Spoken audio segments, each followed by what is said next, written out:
Hello children, good morning everyone. Today I came up with another chapter. So I hope the last chapter is clear for everyone. That was about the Vijayanagar Empire. So today I will start Bahamani Adil Shah. Okay, so Bahamani Adil Shah's empire is a very lengthy chapter. So here we have to take 3-4 classes to complete. So today in the first lesson I will try to finish a little bit portion of this chapter. So for that I want everyone to be ready with your textbook, pen, pencil, rough notebook, etc. And you should be very conscious while I am teaching. You should listen to my explanation and underline whenever you feel so. Even you should note down the keywords and you should find out new keywords if you feel. Okay, so let's begin today's lesson. So today we are going to learn about Bahamani Adil Shah. So Bahamani Adil Shah's chapter you will find in page number 15 in your social science textbook. So everyone open your book and follow my explanation. And from today's class we are going to understand the Bahamani Adil Shah's empire. We are going to know about some important Bahamani rulers and we will learn few factors of the kingdom, like few important things from the Bahamani kingdom that happened at the time. So for that today's lesson I got two keywords. One is Bahamani and the other one is theology. So Bahamani is basically the name of the founder. Like it was uh, actually the Bahamani dynasty was founded by Alauddin Hasan Gangu Bahman Shah. So and after his name only the kingdom got the name Bahamani. So everyone started calling Bahaman's kingdom means Bahamani kingdom. It is like that. So then comes theology. Theology is a word new to you. Theology means the study of the nature of God and the religious beliefs. When you study God as well as when you study religious beliefs, it falls under the study of theology. Theology, theology. Okay. So, for today's lesson, I will ask you to read the first introduction part from your book. That you have, if you read that part, that is a part of your activity today. So, if you read that, you will have little clear, like a clear vision of the transition between the Vijayanagar Empire and the Bahamani kingdom. So what happened from the earlier it was Vijayanagar, now it is Bahamani we are going to learn. So how this transition happened, how it changed, so you will get to understand that. I hope you all will pause the video and read the introduction part from your book.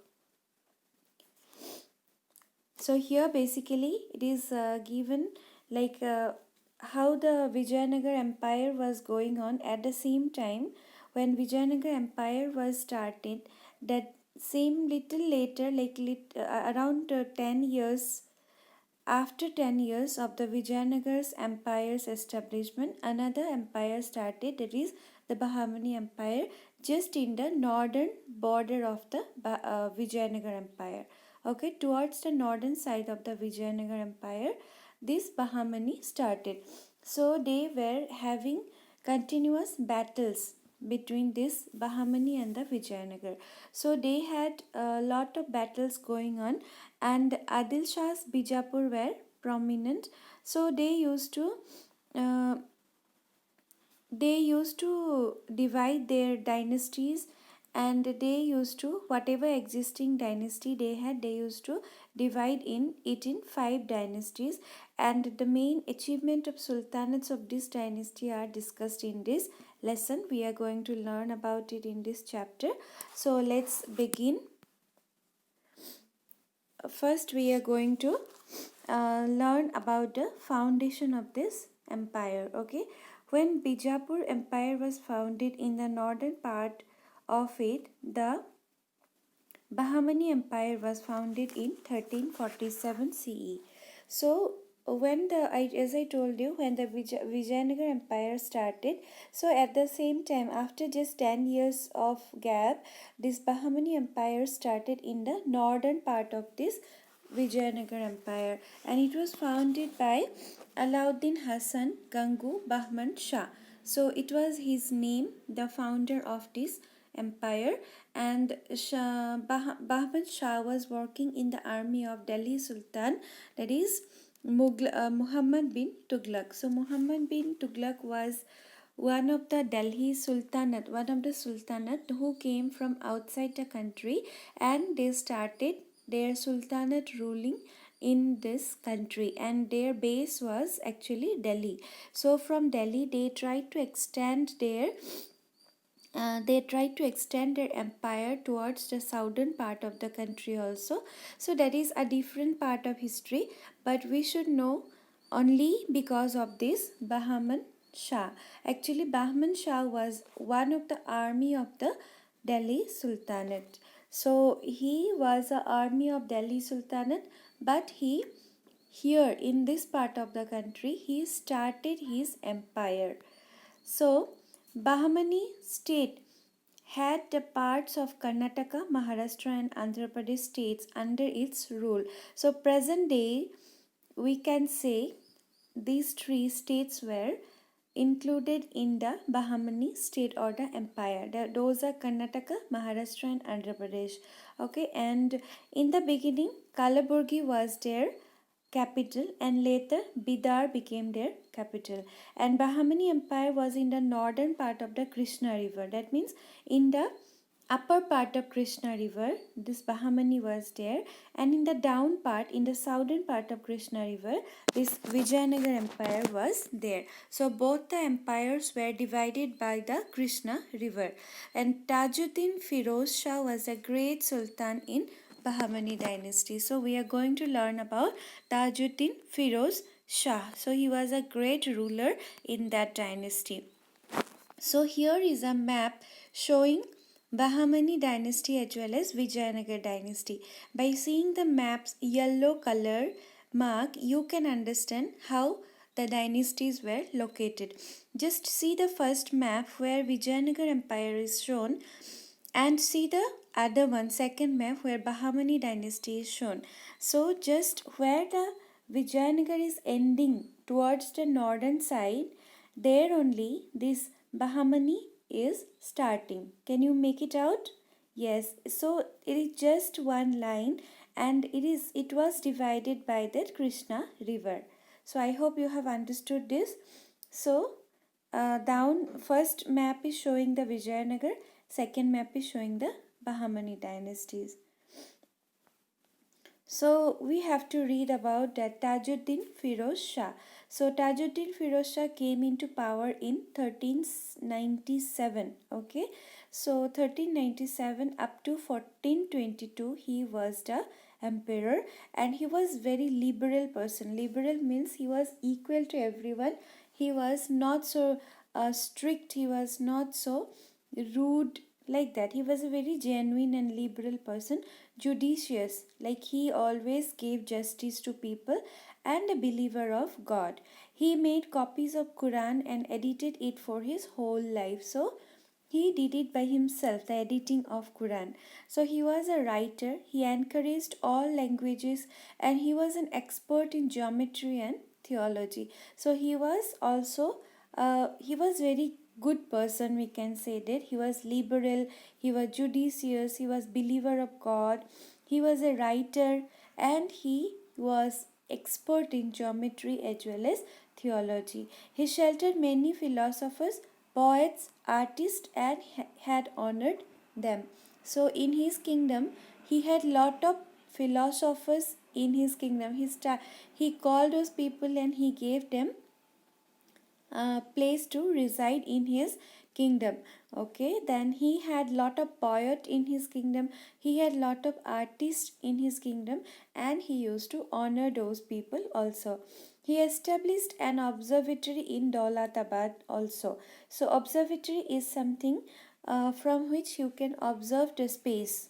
Okay, there will be telescopes, and with the help of telescope you can observe the stars and whatever is there in the sky, in the space, in short. So he established an observatory also in Daulatabad, and he propagated the beauty of his city, that is Kalaburgi, and he built new city called as Firozabad. So he also built a new city in the bank of the Vima river, and he named it as Firozabad. He gifted many villages to a Sufi saint, Bande Nawaz, who arrived to the kingdom during his period. So when he was the king at the time, one Sufi saint means Sufi, the person who studies those Sufi music, Sufi songs.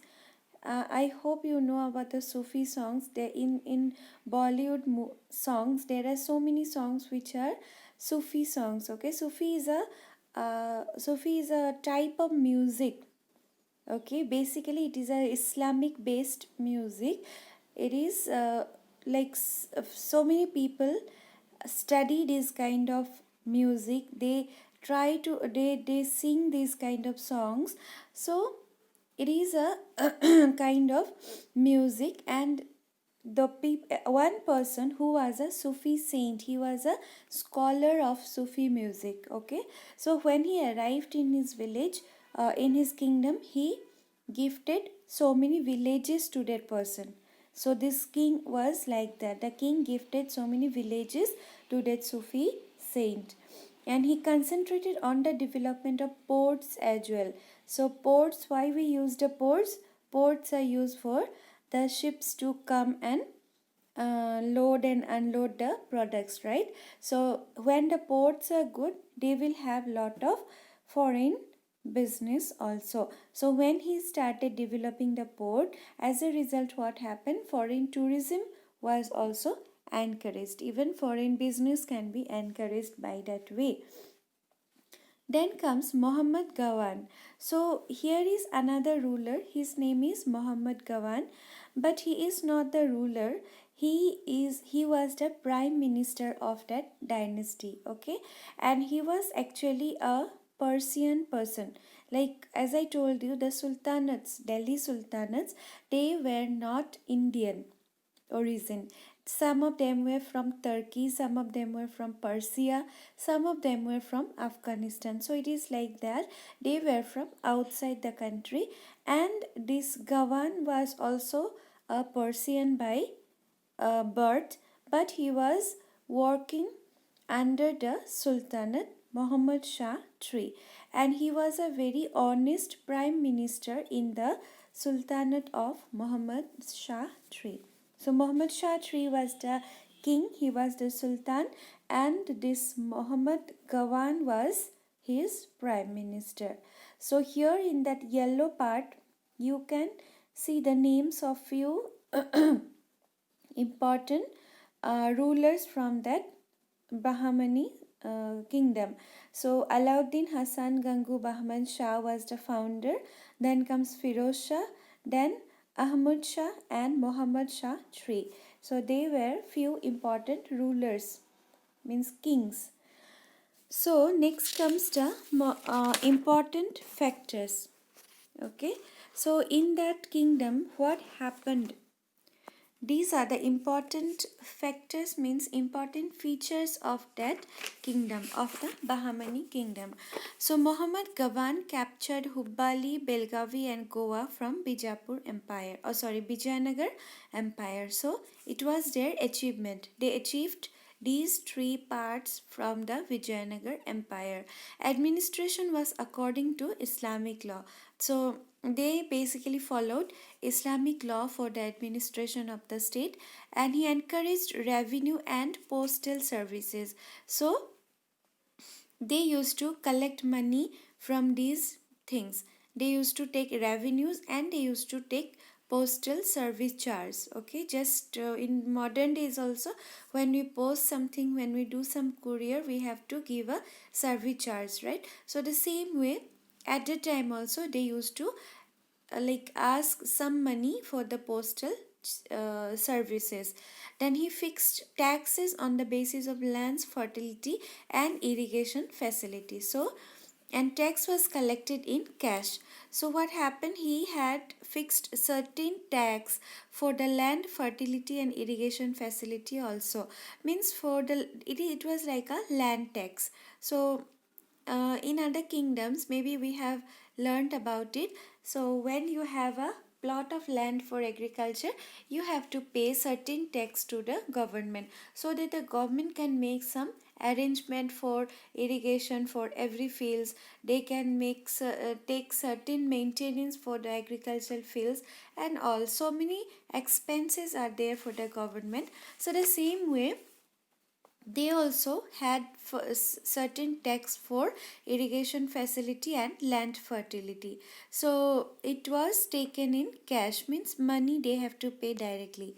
Then he removed some taxes which were annoying the people. So he even removed certain taxes which were not liked by the people. Annoying means people did not like those kind of taxes, so he removed those taxes. As a philosopher himself, Muhammad Gawan founded madrasa in Bidar. So it was a university actually. It's a big madrasa where up to university level one person can study. So he was very good in, like, he was a very good philosopher, and he was very much interested in studies. So that is why he started one university in Bidar, their next second capital. So it encouraged Islamic religion and law education. So there people came to learn Islamic religion as well as law, and astronomy, mathematics, history were being studied there. So even in that university, people can study astronomy, people can study mathematics and history also. Free education and hostel facilities were there. See how nice, right? He was even giving free education and hostel facility to the students, and around 3000 manuscripts were in the library of the madrasa.